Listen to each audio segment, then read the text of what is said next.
Alors, Monsieur François, non, Richard Rouizet plutôt, Monsieur Richard Rouizet est déjà avec nous sur la matinale.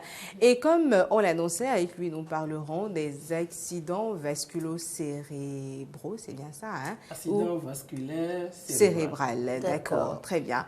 Donc, c'est ce qu'on appelle en plus court AVC. Très bien. Alors, Monsieur Rouizet, sinon commissaire Rouizet, bonjour. Dans votre jargon, c'est plutôt comme ça que ça se dit? Oui, commissaire Rouizet, oui. Commissaire Rouizet, d'accord. Alors, c'est heureux de vous avoir avec nous. Tant qu'on ne vous retrouve pas dans d'autres situations où on tremble, ça va, quoi. Ça va. Alors, AVC, dans les généralités, qu'est-ce qu'on doit en retenir?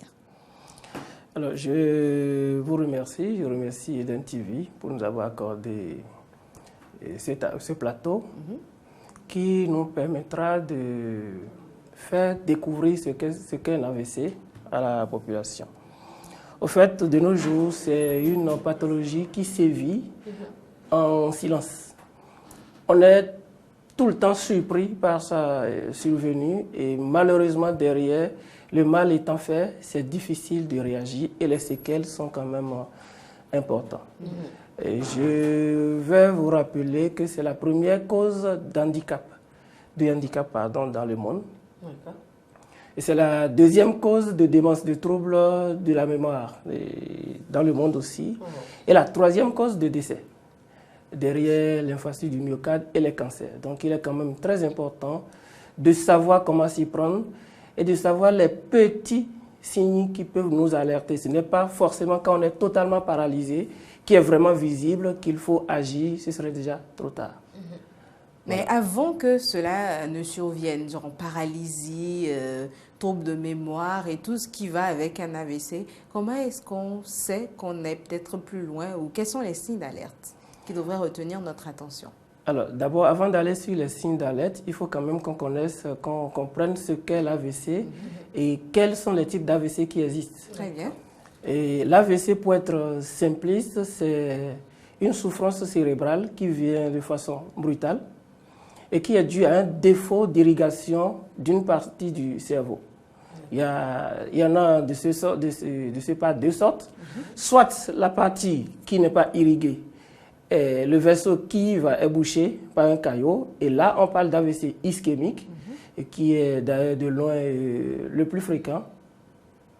Ou alors, c'est que le vaisseau qui s'éclate, déverse du sang dans le cerveau, la partie est comprimée, va souffrir et s'il n'y a pas une régression, finalement, il y aura une mort cellulaire, apoptose on dit, et les dégâts vont être constitués et seront malheureusement irréversibles. Les causes, pour en parler, ça va être des thèmes trop techniques. On va juste parler des facteurs qui nous amènent vers cette pathologie. Et Dieu sait qu'il y en a assez avec comme chef de file l'hypertension artérielle, qui aujourd'hui est banalisée par tout le monde. Quand on a les maux de tête, on pense que bon, on a trop travaillé, alors peut-être qu'un simple geste de prise de tension suffit pour comprendre que c'est la tension qui nous donnait ça. Et il faut vous dire que la tension artérielle multiplie par 5 le risque de survenue de l'AVC. Wow. C'est quand même important. Wow. Très important. C'est important de le savoir et d'avoir comme réflexe, ne serait-ce qu'une seule fois, tous les 2 semaines ou par mois, de prendre sa tension lorsqu'on a de petits maux qui peuvent nous inquiéter et s'assurer, surtout après 40 ans, que notre tension est normale. Tension normale, je vous rappelle, c'est lorsque la tension chez quelqu'un qui n'a rien est supérieure ou égale à 140 sur 90 mm de mercure. Mais chez quelqu'un qui a déjà fait un AVC ou qui a d'autres pathologies associées comme le diabète, c'est 130 sur 80. En dehors de ça, il y a le diabète qui aussi multiplie le risque par 3 et qu'il faut aussi surveiller en prenant juste sa glycémie à jeun pour s'assurer qu'on a une glycémie qui est inférieure à 1 gramme 1. Et en dehors de ça, il y a beaucoup d'autres facteurs. Il y a la sédentarité, le surpoids, qui est aussi un gros facteur. Et tous ces facteurs, malheureusement, sont liés. le diabète, le surpoids, sont source d'élévation de la tension aussi. Et donc, c'est des facteurs qu'il faut forcément contrôler. En dehors de ça, il y a ce qu'on appelle l'apnée du sommeil, et qui généralement n'est pas diagnostiquée. Et c'est souvent la compagne, l'épouse ou bien l'époux qui constate que vous faites des pauses respiratoires, ou alors c'est que dans le sommeil, lorsqu'on prend votre concentration en oxygène, on constate que vous n'avez pas la bonne concentration. Et ça, il faut le faire détecter aussi, surtout quand on est hypertendu, quand on est diabétique et quand on est en surpoids aussi. Et en dehors de ça, il y a aussi le stress qui est très, très, très important et qui lie encore tous ces facteurs. Vous allez voir, tous les facteurs que je cite, en définitive, sont liés. Il y a l'un qui entraîne l'autre. Donc, tant qu'un facteur n'est pas corrigé, vous risquez d'avoir de voir les autres survenir. Et ça, c'est qu'il faut apprendre à cultiver la maîtrise de soi et la culture de sa personnalité. Je ne vous apprends rien en vous disant que le stress en milieu professionnel est très, très élevé. Quand on voit l'obligation de résultat, le stress dans toutes ses formes, et qu'il faut vraiment, vraiment faire une culture de maîtrise de soi pour pouvoir s'en débarrasser. Wow. Je suis un peu sans mots parce que je me dis c'est autant de choses que nous vivons au quotidien, c'est autant de choses que nous avons dans notre environnement direct et qui ne représentent pas pour autant des facteurs de risque à nos yeux pour aller vers l'AVC. Mais vous nous les présentez aujourd'hui comme de grands facteurs de risque et je crois que autant cela nous interpelle, autant cela interpelle nos téléspectateurs. Alors, avant de continuer à poser mes questions, je ne sais pas, vous avez certainement des préoccupations, les filles. Oui, moi, ce n'est qu'une suite dans la logique du commissaire principal. C'est de savoir quels sont les petits gestes à avoir, les petites astuces en fait, à chaque niveau de facteur. C'est-à-dire, quand on est stressé, pour éviter que ça nous amène à avoir une hypertension, qu'est-ce qu'il faut faire lorsqu'on on a une hypertension? Qu'est-ce qu'il faut faire? Qu'est-ce qu'il faut faire pour ne pas aboutir aux accidents vasculaires cérébraux? D'accord, merci. Et pour tous ces facteurs, il y a des spécialistes pour la prise en charge. Lorsque votre tension est élevée, il y a les cardiologues qui sont bien outillés pour vous traiter votre hypertension, vérifier les répercussions sur votre cœur et vos vaisseaux pour vous épargner la survenue de l'AVC. Donc ceux qui ont l'hypertension doivent se rendre à l'hôpital, au minimum voir un médecin généraliste lorsqu'il n'y a pas un cardiologue à côté et se faire suivre. Le diabète également, il y a les endocrinologues, on en a assez quand même au Bénin aujourd'hui. Et sur le surpoids, il y a les diététiciens et diététiciennes qui existent aussi, qui peuvent nous conseiller sur comment faire pour diminuer notre poids. La sédentarité, on n'apprend rien à quelqu'un, on doit faire du sport et c'est recommandé de faire 30 minutes d'activité sportive par jour. Même quand on doit aller au boulot, on n'a pas de temps. Se lever le matin, faire du surplace pendant 30 minutes, ça suffit. Ou à défaut, faire 2h30 par semaine. Donc, on peut cumuler le tout. Ça, ce n'est pas la meilleure méthode, mais c'est une solution palliative. 2h30 par semaine. Voilà. J'avoue que je suis je suis sans voix parce que vous savez, ça fait énormément d'informations là tout de suite. On n'a pas forcément conscience du fait que tous ces petits facteurs là nous entraînent inévitablement vers les accidents cérébraux, vasculaires cérébraux, non cérébrales. Alors, quand on dit les accidents vasculaires cérébraux, c'est celui-là, cérébraux cette fois-ci, d'accord. Alors moi je dirais simplement qu'il y a une foule de petites astuces qu'on pourrait apprendre puisqu'on a notre invité qui est là justement spécialiste pour nous parler de la question. Alors quelles sont ces petites astuces dont je veux parler? Je veux dire, quand on a une petite migraine à la maison, on a tendance à se dire, comme vous l'avez souligné tantôt, c'est parce que j'ai un petit peu trop travaillé aujourd'hui, j'ai pas bien dormi dans la nuit et tout. On a de ces petits signes au quotidien qui normalement devraient nous alerter et nous conduire vers un médecin, un spécialiste, mais on se dit, on fait souvent de l'automédication. J'arrive au boulot, j'en parle à ma collègue. Tu sais, j'ai eu une douleur intense dans la tête cette nuit. Elle me répondra, moi aussi, ça m'est arrivé il y a 1 an ou 2 ans. Et tu sais, j'ai fait telle chose, et ce n'est pas souvent les mêmes, comment je vais appeler ça, ce n'est pas souvent pour les mêmes raisons que nous avons ces douleurs-là. Alors, quand on ressent de ces petits signes, d'ailleurs, quels sont déjà les petits signes qui devraient nous alerter en dehors de la migraine? C'est vrai que la migraine, on en a souvent.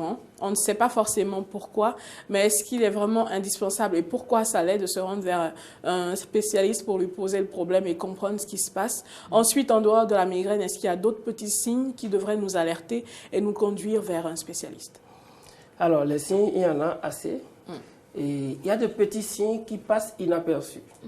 Et vous allez voir un matin, quelqu'un se lève pour prendre son gobelet et il tâtonne et puis il n'arrive pas il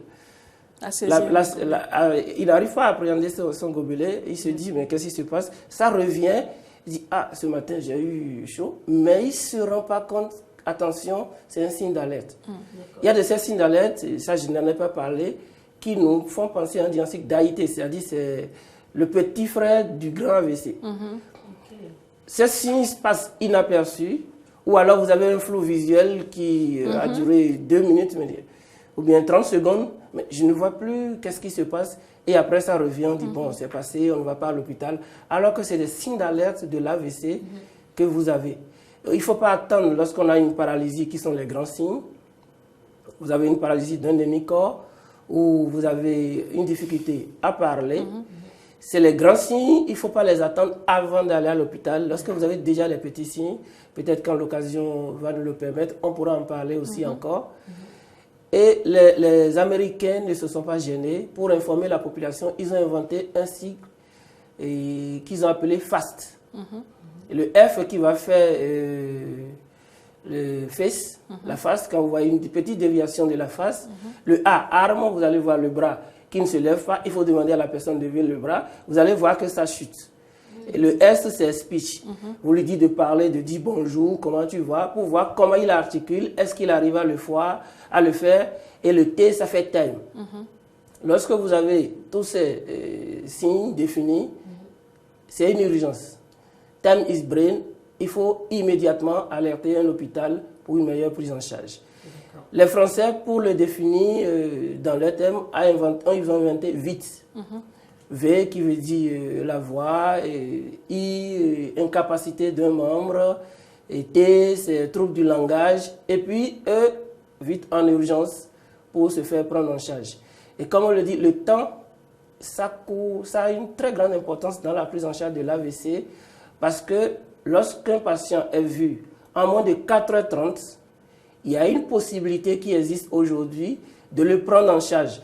C'est en cours de négociation pour que l'on ait ça au Bénin, pour que celui qui est traité pour son AVC, surtout l'AVC ischémique bien sûr, qu'il retrouve à 90% voire 100% son autonomie. C'est génial.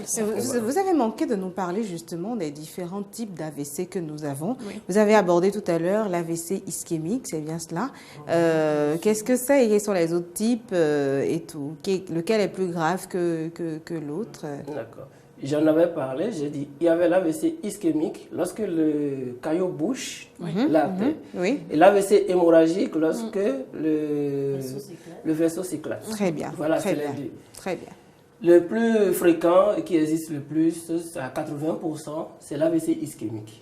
Et qui est lié à tous les facteurs de risque que je vous ai cités. Et l'autre qui est moins fréquent, mais qui devient de plus en plus fréquent à cause du facteur stress qui augmente de nos jours aussi, c'est l'AVC hémorragique. Alors, prise en charge de l'AVC, il est important d'en parler aussi parce que l'autre chose, c'est mon parent a fait un AVC, mais il en est mort. Mon parent a fait un AVC et aujourd'hui, il garde les séquelles depuis des années. Est-ce qu'il y a un moyen de prendre en charge? Vous avez commencé à en parler avec la question du temps. Si c'est vite fait en moins de 4h30, il y a 90% de chances. Mais on n'a pas encore, voire 100%, on n'a pas encore le système en place au Bénin. Mais au Bénin, quelles sont les dispositions que nous avons? Alors, lorsqu'un patient fait son AVC, lorsque vous arrivez à identifier les signes dont j'ai parlé, avec les sigles si possible, il ne faut pas perdre du temps.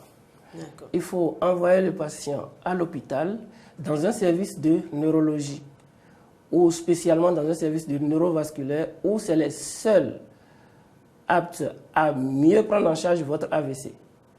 Il y en a beaucoup aujourd'hui, heureusement, on a assez de neurologues dans le pays qui peuvent prendre en charge ces AVC. Il ne faut pas perdre du temps. Il faut, dans un premier temps, connaître le temps d'apparition. Même si on n'a pas encore le traitement d'urgence qu'on appelle la thrombolyse, mais il faut connaître le temps d'apparition des signes et transférer le patient dans un service de neurologie ou neurovasculaire. À part ça, les médecins vont se charger, les neurologues vont se charger de rechercher la cause de votre AVC, traiter cette cause, faire suivre ce patient par les neurorééducateurs. Il y en a aussi aujourd'hui. Il y a même un service de neurorééducation pour accélérer la récupération des patients et faire suivre par les neurologues en consultation post-AVC ces patients pour les autres complications qui sont quand même aussi importantes, qui impactent aussi bien leur vie professionnelle, leur vie sociale et leur vie familiale.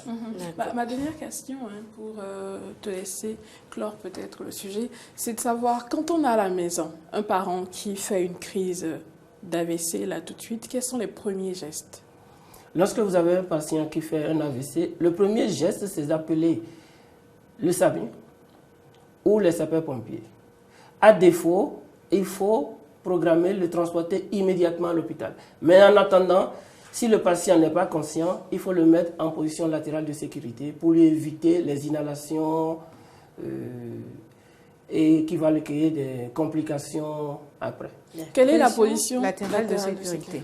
Alors, la position latérale de sécurité, ça va être une position couchée de côté, surtout le côté gauche. Et le pied, la jambe, le membre inférieur en dessous, bon, on appelle ça le membre inférieur, mais le pied en dessous allongé, le pied en dessus fléchi, et puis on met un peu le bras en dessus fléchi aussi, et l'autre bras qui se met sur la tête comme un peu un coussin. C'est un geste à faire pour mieux expliquer. Je n'ai pas une définition propre de ça, mais c'est un peu cette position pour éviter que les liquides qui sortent, qui refluent de l'estomac, ne rentrent dans les poumons pour infecter et créer des complications et des troubles de la respiration. Je pense qu'on va se faire le devoir d'aller peut-être vers le commissaire à un moment donné pour avoir cette image-là précise, histoire de la diffuser pour que les gens puissent mieux appréhender de quoi il s'agit. Tu as une dernière préoccupation peut-être, Laurie? Je suis toujours sur le choc. Je me rends compte que on aurait pu sauver beaucoup de personnes. Et au quotidien, on est exposé. Si on avait beaucoup d'informations, on aurait pu sauver certaines personnes. Positivons. Décidons que désormais, c'est possible de sauver énormément de gens parce que nous comprenons mieux la question de l'AVC et nous savons également quelles sont les précautions à prendre. Il ne faut pas attendre la dernière minute, il ne faut pas attendre que ça s'aggrave pour se rendre vers un centre de santé pour aller voir un médecin. Il faut y aller dès les premiers signes d'alerte. Lesquels signes nous ont été parfaitement expliqués et donnés en détail par le commissaire. Alors, Tess? Je ne me donne pas le droit de conclure, mais je le laisse plutôt au commissaire Ouizet, parce qu'à travers sa voix, qui est bien plus autorisée, il a certainement un message à l'endroit des Béninois et même des téléspectateurs au-delà de nos frontières qui nous suivent ce matin et qui sont justement accrochés à ce que vous nous dites sur les AVC aujourd'hui. Quel est votre appel à leur endroit?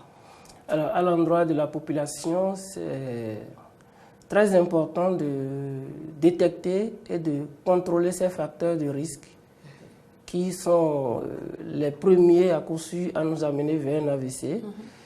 Deuxièmement, de savoir identifier.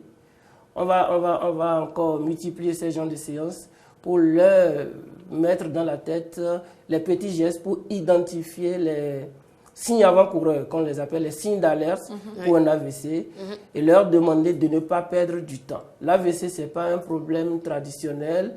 Il ne faut pas faire des détours arriver à l'hôpital pour une meilleure prise en charge.